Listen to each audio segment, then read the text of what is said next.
Welcome to Susan LoPresti Wellness Mind, Body, and Soul podcast, the go-to space for midlife and mature women who are ready to reclaim their health, boost their energy, and live long, vibrant, and purposeful lives. Each week, we dive deep into natural wellness, holistic healing, anti-aging strategies, and healthy lifestyle habits to help you feel your best physically, emotionally, and spiritually. Whether you're navigating menopause, working through chronic conditions, or simply wanting to age gracefully and intentionally, this show is your sanctuary for science-backed insights, powerful stories, and soul-nourishing inspiration. So if you're a woman, 40, 50, or older, looking to thrive in the next chapter of your life, you're in the right place. And today I have another very special guest, Dr. Nathalie Beauchamp, who is a biohacking expert, author, and speaker dedicated to helping high-achieving women in their 40s and beyond reclaim their energy, balance their hormones, and optimize their health naturally.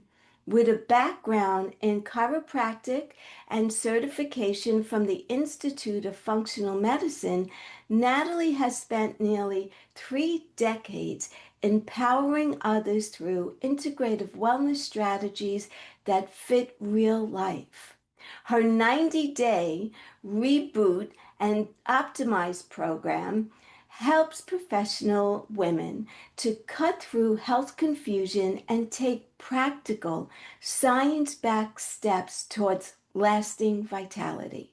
A former natural bodybuilder and a long-term wellness advocate, Nathalie shares her insights through keynotes, media appearances, and best-selling books like Hack Your Health Habits and SmartCuts, Biohack for Your Healthspan. And without further ado, Dr. Nathalie, thank you so much for being here with us today. I am so excited to begin this conversation with you. Happy to be here, Susan. Great. I have so many questions for you. The first thing that I wanted to ask you is, what inspired you to dedicate your career to biohacking and functional medicine? And if you could just give us a little bit of a definition about biohacking and functional medicine, that would be helpful as Yeah, well. for sure. Well, I think back in the days, it was definitely not called biohacking. So my journey started when I was actually probably 14. I became anorexic and I needed to find a way to heal myself and get myself healthy again. And back in the days, there was no Google or access to information. So I remember going to the library, plus I'm from a small town, so not a lot of resources. So I think that's really what got me intrigued for my own self. But then as I was digging deeper and discovering all about health, it seems like I haven't stopped learning since then. So, and then to answer your question about the definition of biohacking, I think it might have a bit of a negative connotation to hear the word hacking because we think of computer, but to me, hacking is just a shortcut or a better, efficient way to do something. So I know Dave Asprey is the father of biohacking, and his definitions probably I know is different than mine. But for me, as a woman, past my 50s, it's all about leveraging tools and basic techniques, with sleep. And, sometimes it's not just the fancy tools and devices that we can use for biohacking, but using many of them, stacking them, and trying to be as efficient as I can, because I love a lot of things, and thankfully I love exercising, but I don't want to spend 2 hours at the gym every day, because life happens and we want to do other things. So for me, biohacking is just to be smart about how we do things and follow our physiology to leverage how to do things more efficiently. And, to segue into the functional medicine aspect, obviously this did not exist a long time ago, but as I pursue my own learning, it really drove me towards a more functional medicine approach. And as a chiropractor from my formal training, it just made sense for me to dig deeper because we need to go to the cause of something, not just, put a band-aid on it, but find the source of the issues and what we can do about it. Right. So you mentioned that you're over 50, and I'm Hmm. noticing, and you said about exercise, I'm noticing the strength in your arms Yeah. is incredible. Oh, thank you. And you don't see that a lot in a woman that's over 50. And this is like off topic right now, but I'm sure that exercise Oh, is a huge big part component. of, Oh my yes. God. Exercise and strength training has been a huge component of my life. And funny enough, I competed in natural bodybuilding in my early 30s. And people may think, wow, geez, if you had a eating disorder, was that the smartest thing to do? And funny enough, doing that really changed my relationship with food in a better way, that I saw food as fuel, I saw food as something that my body needed to perform. And having back in the days, it was like five meals a day when you competed in natural bodybuilding and so forth. But it gave me the structure and it really changed my relationship with food. And, I just love exercise and I love particularly strength training. And it is such a overlooked aspect for women because we want to tone, we don't want to become big. Well, we won't. As women, we don't have the level of testosterone. But if there is one longevity hack that I want to give the ladies is work on keeping, even improving your muscle mass. Our bone density decreases, our muscle mass decrease as early as in our 30s, men and women for that matter. But if you can keep proper muscle mass, it helps for metabolic rate. You're gonna not be, up and down with your blood sugar as much. It has so many huge benefits. So strength training, it would be, well, sleep, I think, is the best one in terms of, hacking and making sure, well, we've got the basic pillars of health, but strength training is another big, big component. What would you recommend for a woman who's in her 50s listening to this and never did strength training? Just give us a little bit of a recommendation where she should start as far as how many times a week, Mm, how many pounds should she start off with? Just give yeah. us a little bit of Yeah. that. I'm always a big fan of being coached to do the movement properly from the start. So if it's in your means and you have access to a personal trainer, you don't have to book like 50 sessions, but just get started with someone that will show you. Like I said, I'm a chiropractor by training, so for me it's all about form and the proper movement, not just for pain prevention, but just to make sure your body is moving properly. So get help by someone that can monitor your movement. And then 3 or 4 times a week, and it doesn't have to be a session of an hour. You can split your workout, upper body, lower body. You can split it in three potentially, but it's called resistance training for a reason. We need to resist. We need to resist the weight. So telling a woman how much weight to use is kind of hard because everybody is so different. Yeah. Start small, but build yourself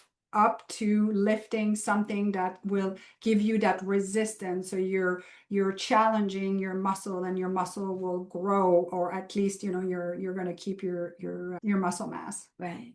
It's not only good for your body, but it's also good for brain health as well to Oh, be big moving time, up. big Yes. time, big time, Yes. big time. I just had to mention that because I'm looking at you saying, wow, you look fantastic. And you said that you're over 50. Yes, So, yes, yes. how has that experience of being a bodybuilder, how has that shaped your approach to health and wellness today? Obviously, you continue with it. Mm-hmm. Oh, that's such a good question. And I think bodybuilding or marathon running or whomever and whatever people are competing in, you get to a point in an age that you realize that if you're doing it for a challenge or you're doing it for fun, it's all good, but at the end of the day, any sports in excess is not good for the body, right? Mhm. So I before I turned 40 to run a marathon, and I did, but I'm like, do I really want to be pounding on my joints. I can run, but my biomechanic is not optimal. So I do know that I'm putting some stress on my knees and hips and so forth. So I'm Yeah. like, do I like it that much that I'm gonna pound the pavement literally and put more stress on my hips and knees and potentially need replacement? I'm like, no, I don't like it that much. So I think the point I'm trying to make here is that anything in excess will be too much, right? So that's what one thing that I've learned, even though I was competing in bodybuilding, you look healthy, but the extreme that you have to put your body through, it's okay, for a few times, but it is putting a burden on the body. So to me, moderation, I think Yes. in life and everything in general too, that's one thing that I've learned, that, you know what, I did it. I did it for 5 years. I had enjoyed the experience, but I don't need to do this anymore. And funny enough, a friend of mine asked me if I wanted to join a Spartan run with a group, and I'm like, nah, I don't feel the need. Yeah. So to me now, I work out to stay healthy. I work out to keep my muscle mass. I work out on the things that I enjoy, that bring me joy. And I don't see the need anymore anyway to push myself to levels that might be detrimental to my health, not improve it. So definitely I've done my share when I was in my 20s and Yeah. 30s, but this is the change in mindset. And I have patients often that are still, competing in this and that, running marathon and so forth. And I often have the conversation with them, like, just why are you doing it? And do you, from a biomechanical point of view, is your mechanic of running so good that you're not putting stress on your knees and your hip? And if the answer is yes, and they love it, go ahead, right? But we need to assess all the activities that we do to make sure we're doing it for the right reasons. Right, right. Great advice. I was a runner when Are I, you? Yeah. yes, in my late 20s, I started and I ran up until I was about 50. And then I was developing back pain. So when I went to see my doctor, he said to me, I hate to disappoint you, but you need to give up your running shoes and you need to start walking instead. And that was so depressing for me. I Mm, was like, oh my God. Because running gave me like a sense of freedom. of It course. cleared Yeah. my head. It was so beautiful in Yeah. so many ways. But I accepted, okay, and I started walking instead. And in the beginning, I just felt like this is not doing anything for me. But Yeah. in reality, it's fine. And now I've accepted it. Yeah. And Yeah. you And have to change. yeah. And to add to that, I've added walking with a 40 pounds weighted vest. Well, you may want to try Oh, adding that, maybe not 40. I don't know how much you weigh, but just like I tell you, after I come back, I have a hard time lifting my 40 pounds off of me. that's So great now it's like, advice. okay, so that's what I mean by biohacking. I'm outside, I'm getting Yeah. some sun, I'm moving, I'm adding weight on my system, so a bit of strength training kind of aspect. I'm in a zone 2 cardiovascular thing and then area, and then I might be listening to a podcast. So to me, that's biohacking. I'm in nature, walking in trails and so forth. So I'm stacking a few things together, and I love it. I literally love it, because like you, if you go from running to walking, you're like, wow, okay, yeah, that's different. Yeah. But adding different things like that, or even climbing a hill with that 40-pound vest could be, another challenge. So I think I hate for people to say we accepted it. I think we just have to think is we're modifying. We're just modifying things, and there's Yeah. ways to still get, your adrenaline or your endorphin going and feel accomplished and satisfied from doing that activity. Yes, great advice. So, what are some of the biggest health challenges that women face in midlife that biohacking strategies can help them to address? Yes, so I think we already talked about one is strength training. So to Yes. really, really focus on that.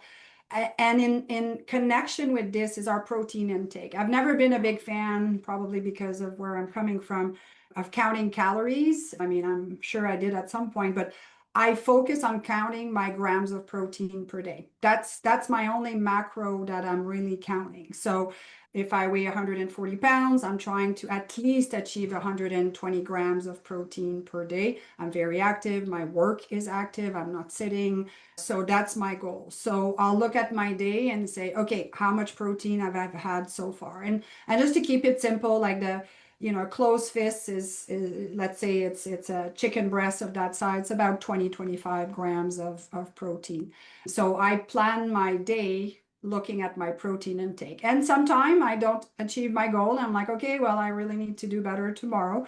Yeah. Or I'll take a protein shake to supplements because it's easy to get, 25, 30 grams of protein. So keeping your muscle mass and strength training and a proper intake of protein can really, really go a long way. And that's one thing when I do a nutrition assessment with my patient, I ask them to write down everything they eat for a week. And right away I can spot, oh my God, you're barely getting 30, 40 grams of protein, right? Now, sure, there's vegetarian sources of protein, but they're less, right? So Yes. for the people that are vegetarian or vegan, like even more of a struggle for them to come up with the complete profile of the amino acids and so forth. But it's just really making sure you're focusing on your strength.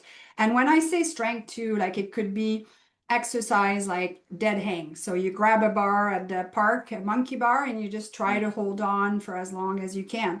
The longer we can keep our grip strength, there's a direct correlation with longevity. So Oh, working out, oh yeah, it's huge. So and then even testing your grip strength with a dynamometer, you're supposed to be at a certain amount in order to as a woman to be in the normal range. So integrating those things and really paying attention to our strength, being able to get up off the ground in a seated position, in the V-sit, and then just able to stand up without bracing yourself, right? So now that's balance, that hip flexibility, that's core. So those are tasks that, you could not do it and put your hand, but it's kind of forcing yourself to do this. Like another one that I force myself to do, if I put my socks on in the morning, I could sit, I have a bench, but I'm like, no, I don't want to lose my balance. So here I am standing on one leg, putting my socks on and so forth. So it's all the things that we can do to keep our proprioception, keep our balance, keep our strength, and be in cognition that as we lose the ability of doing this, we almost have to train for these things now. yes. That's great advice as well, because most people will sit down, Yeah. myself included. I'm Yeah. going to try standing and doing it, Yeah. but it just makes perfect sense. And as we're getting older, we also, lose our sense of balance a lot, Mm, which could lead to a fall, which could totally change the course of your life at that point. very much So so. all these little hacks Yeah. could really make a very big difference in how you're aging, which I love that. And let's go into, can you explain hormone balance and how that ties into our energy, our mood, and Yeah. also overall vitality? And I also want to touch on sleep because I know Yeah. sleep is also really Oh, important. it's also so important. So let's talk about the hormone balance. I think when we say hormone, right away we think of estrogen, progesterone, our sex hormone, but there's a lot more hormones than just that. So I think we need to start with the stress hormone cortisol, right? So Yes. typically in our 30s, 40s, like it's career, it's family, it's go, go, go. And we usually have our adrenal glands, which produce the cortisol, working overtime and sometimes lacking sleep and so forth. So cortisol, we have to is produced mostly by the adrenals. But point being is if we are stressed in our 30s and 40s, it is going to have an impact on our sex hormones because they're all intertwined. Like your cortisol, well, your cholesterol is the precursor of a lot of our hormones. cortisol is part of that cascade, and estrogen and testosterone and progesterone. So there's something called the adrenal steal. It's stealing the building blocks for the other hormones. So that's one thing that I really see in the 30s and 40s. And then, making sure that you're nurturing your adrenals and that you're not burning the candle at both ends is going to go a long way with your sex hormone. And then there's the whole slew of, should I take bioidentical hormones or not? So this is so depending on the person, and I'm not an expert in hormones, but I think the women's health study of, I think it's 20, 30 years ago now, really scared the medical world about hormones. I remember, it must have been more than 20 years ago, because I remember my mom being on hormone, and all of a sudden her doctor cut her, and it was just the poor woman was miserable and hot flashing and all of that stuff. So point being is the research was not done very, very well. And now we're starting to revisit all of this. So I would just really invite women to consult a naturopath or a functional medicine practitioner if they feel like their hormones are not right, because oftentimes they go to the traditional testing system and say, oh, your hormones are fine. You're tired, you're not feeling good, you have no sex drive, but you're fine. No, you're not fine. And how can you optimize them? Because it's about our brain health down the road. Unfortunately, my mom passed away of Alzheimer, and I just felt so helpless. And I'm really trying to put all the chances on my side with my lifestyle to decrease brain inflammation. So, we sometimes have to look at how am I feeling right now, but depending on your own health history, if you have a history of breast cancer or not, if you have a history of cardiovascular issues or not, then someone can make the recommendation to say, you know what, low dosage of bioidentical hormone would go a long way in your case. But again, I'm not here to say do or don't. It's just that we really shied away because we really got scared. And there's a lot of value in adding that just to age better. My goodness. Like I still have sometimes patients on my table, and they're in their late 60 or even 70, and they're still having hot flashes. I'm like, this is not normal, Oh, right? And no. they learn to live with it. And I mean, we can, but what does it do to your brain? You know what I Yeah. mean? Is it creating brain inflammation, and it's going to lead to dementia? So I think we have a lot more resources out there, a lot more testing. There's saliva tests that you can do to look at your hormones and how your tissues are using your hormones. There's metabolite test that little strip that you can pee on that will give you the downstream effect of your hormones, like the metabolite. So we have a lot more tools for us women to just sit there being told, suck it up, buttercup, it's what you have to do, right? So that's just my advice on hormone in general, is find a practitioner near you that has a lot of experience with hormone, and have them work with you to say, who are you, and do a full assessment and see, if this would be valuable or not to improve your quality of life now, but also Yeah. your quality of life later. Yes, absolutely. That was my experience when I was going through perimenopause and menopause, and I was seeing my doctors. They were saying, oh, it's perfectly normal to feel that way. And I just didn't want to accept that as my Mm. reality. And how long am I going to be feeling Yeah, this way? Will it yeah. be a year, 2 years? So, anyway, I did see a functional medicine doctor. And I was on bioidentical hormones for a good number of years, probably 7 years or so. Mhm. And it completely changed my life for the better, the Yeah. And quality of my life. exactly. But to add to that, you could not just get on hormones and bioidentical hormone and have a crappy lifestyle, not sleep, not exercise. Right. You know what I mean? And that's why, like, you always have to go back to the pillar of your health, your sleep, your Yeah. movement and exercise, your nutrition, detoxification. Like, you can't, there's the saying, you can't outrun a bad diet or vice versa, right? Like, Right. they're all components of things that we need to have as the basis, as the pillar, and then you can start adding different layers of other things to help you. So that's why, like, I'm always a bit reluctant to give advice on one specific thing because I don't know who I'm talking to and Yes. what issues they may have, if it's sleep that they're suffering for insomnia and I always have, that would be the first thing that I will nail. Forget the hormones. Let's nail your sleep. Let's nail the inflammation because you may take hormone, but they won't be absorbed by your cell if your cells are inflamed, right? So that's why functional medicine is so fantastic and interesting because we have to look at the whole person. Yes, yes.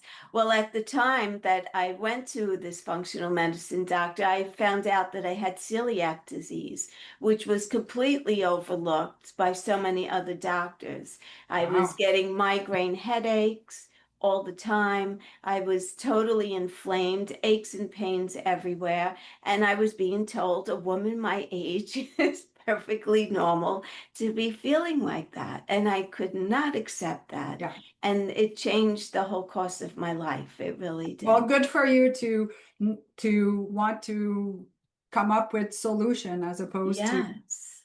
just accepting it without looking deeper into Yes. other resources.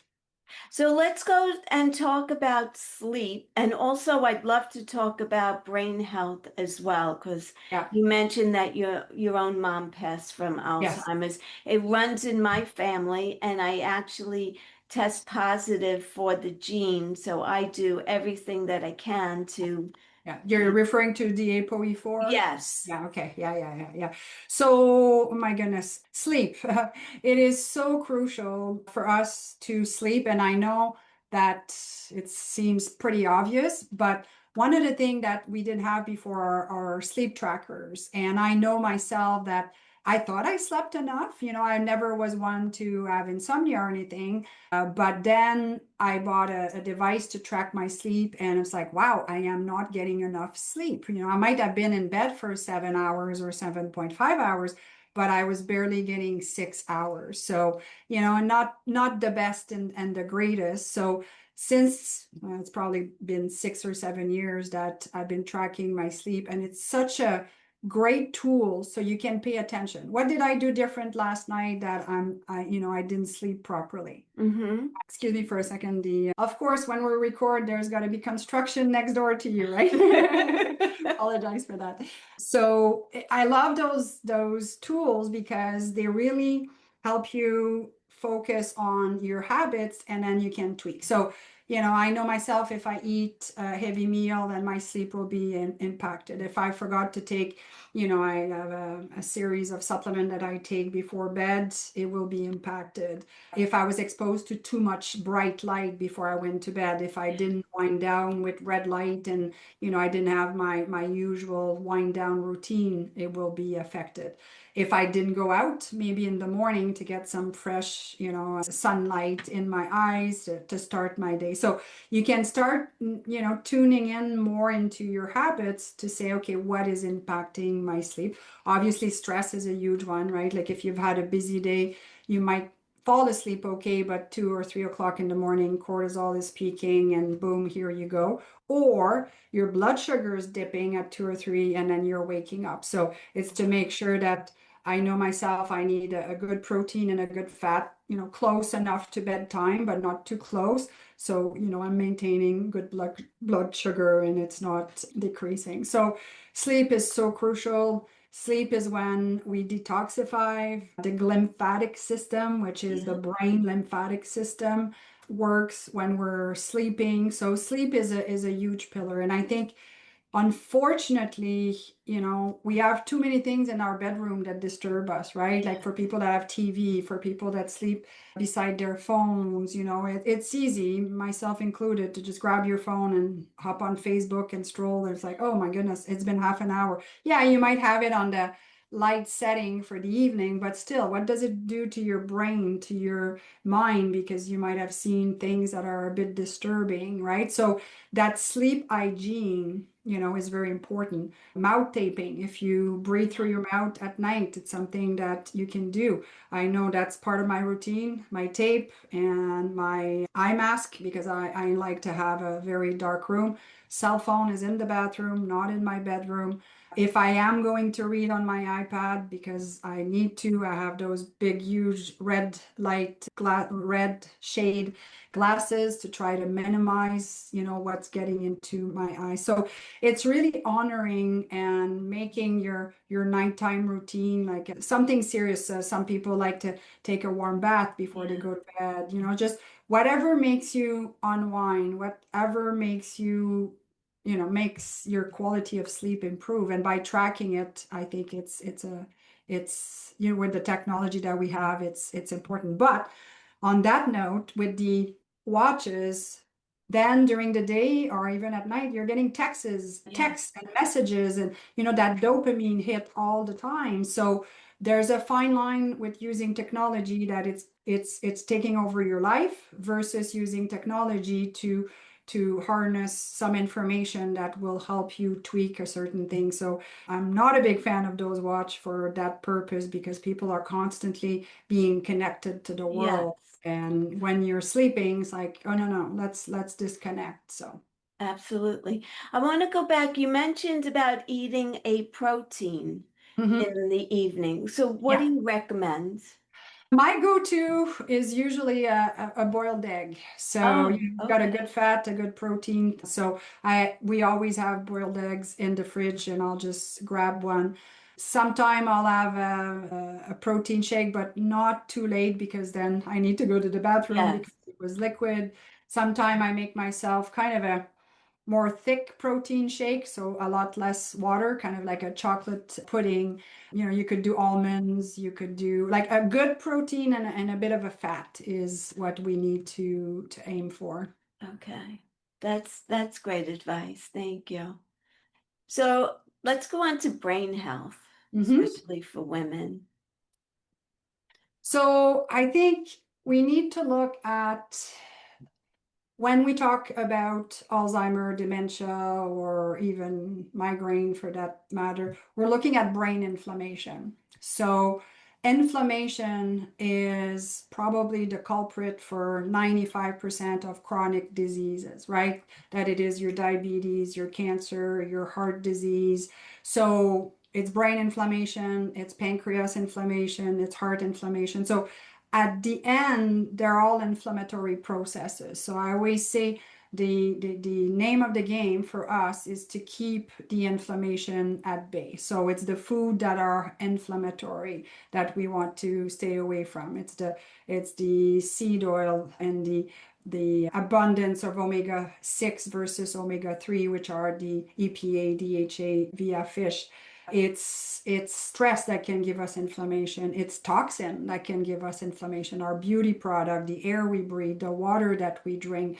So for me, I always look at everything as decreasing the inflammation in my body with what I'm eating, the activities, and also decreasing my toxic load with my environment. And it's hard, like we're bombarded with being in front of computers all the time, but it's always back of my mind, my behavior, is it contributing to more inflammation, what I'm doing, or is Yeah. it contributing to reducing the inflammation? So I think, to me, brain health goes with just overall health, and it goes with the inflammatory process, because we're not kind of detached, that the head is separate from the rest of the Right. body, right? So, and now there's research showing that some medication may lead to early development of dementia and so forth. So it's to really do an inventory of all the things that you're doing in the habits, and looking if they're contributing to overall inflammation, hence potentially brain inflammation. Right. Yeah, it's scary. It really is because, like, you saw your mom, Yeah, and I had three of my aunts who had it, and very upsetting to see yeah, someone lose themselves, yeah. basically. Oh yeah, it is very much so. So again, like, is it Was it because they cut all those poor women of their hormones at that time? Is it now that we have so much more toxins? There's just, mold exposure, Lyme disease, EMF, electromagnetic field can affect the blood-brain barrier and protecting the brain. So it is complex. It can be a bit scary, but at the end of the day, we can only do our best and just, do what we can to minimize that toxic load, get out there, move, go in the sun, Yes. socialize, do stuff that you like, just that mindset. You don't want to be in fear to move or do anything either because, oh my God, there's this, oh my God, there's that. Like you gotta that that 80-20 rule I think really applies well, that if 80% of the time you do the right thing, then the other 20 should not have as bad as an impact. And I think if we live in fear, then that's another stress we're adding, and it's not healthy. Yeah. I believe that social connection is really important for brain health and, of course, our diet and also movement.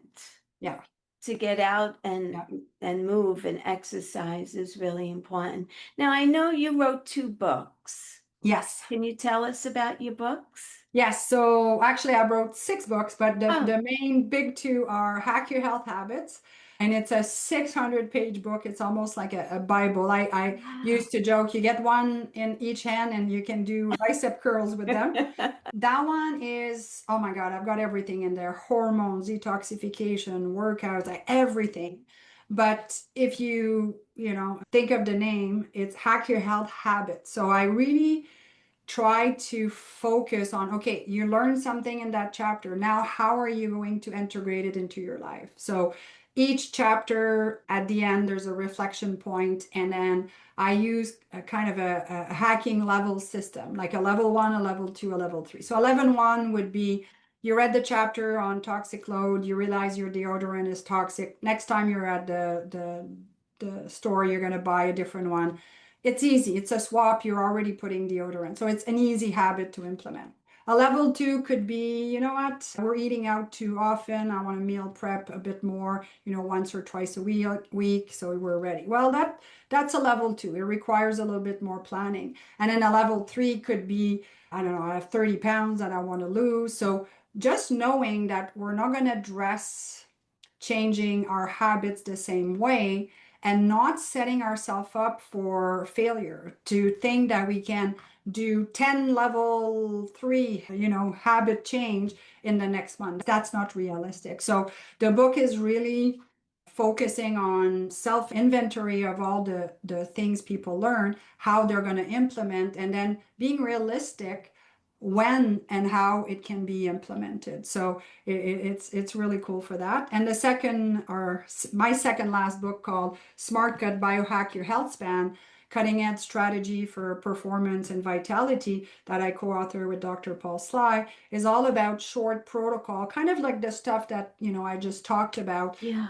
And knowing that some people are stronger in one area or one pillar of their health, but it's again like short, quick strategies that people can do. So it's very encompassing, as much as the other one is just not as thick and just more protocol based, to kind of cut to the chase. Okay, if I want to achieve this, what do I need to do for that? So yeah, it's been fun. Like I said, I love writing because I'm constantly learning and always wanting to transfer that information to my own patient. And I'm like, well, through book, I can reach more people as well. So not Yeah. just, well, of course, my patients are benefiting from the books as well, Yeah. but it's just nice to be able to bring the awareness to other people, because we always, you read a book, it's like, oh, I had no idea about that. And then you go on your own, investigate more on the topic, and so forth. So it's just, I love exposing people to things that they may not have even thought about or realize or knew anything about, right?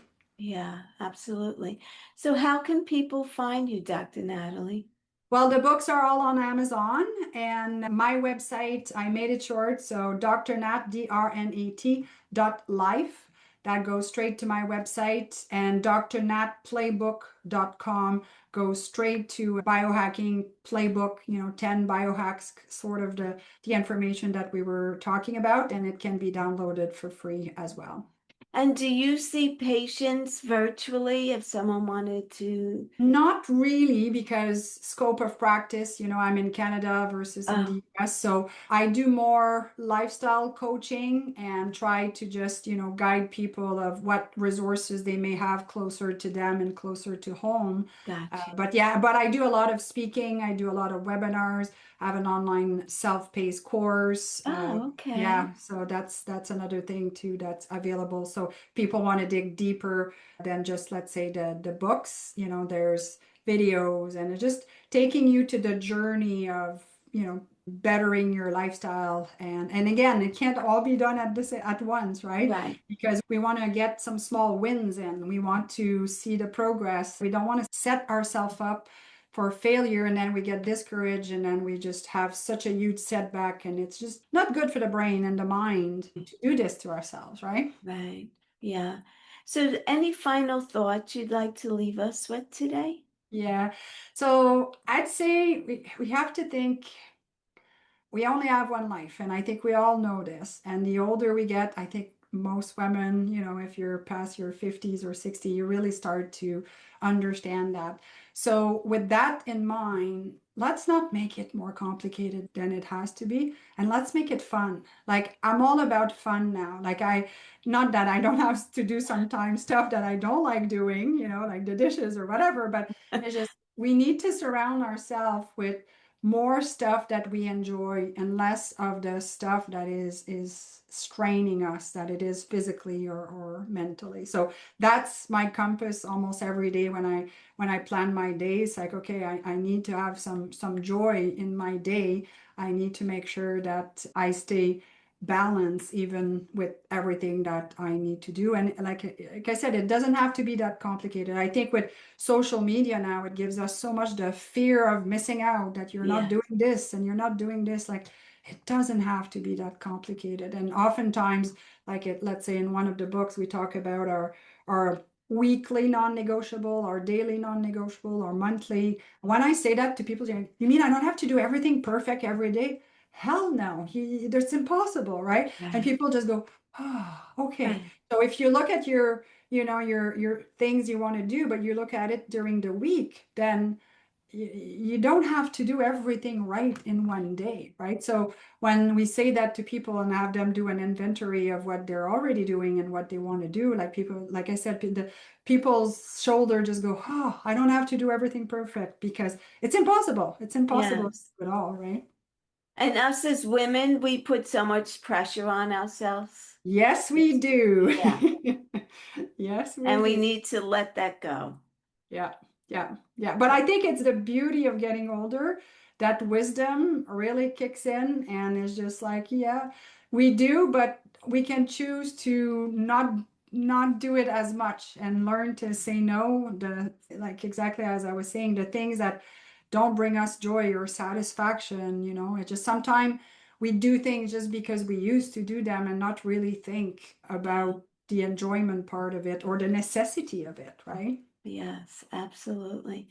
This was a great, great topic, a great talk. I love that you came on. I love your energy. It's been fabulous. I learned so much from you today. And I wish you the best of luck in all that you do. Well, same to you. Thank you for having me on, and best of health to you. Same to you. Thank you. It was my pleasure. Thank you all for listening today. I appreciate each and every one of you. If this resonated with you at all, please leave me a comment. Let me know what you thought. Also, if you could think of anyone who would benefit from listening to this episode, kindly share it out with them and let them know. If you're not currently subscribed to my channel, please be sure to follow me here. This way you'll know when I drop my next episode. Again, thank you for being here. I appreciate each and every one of you. And until the next time, be well, stay happy, and bye for now. Take good care, everyone.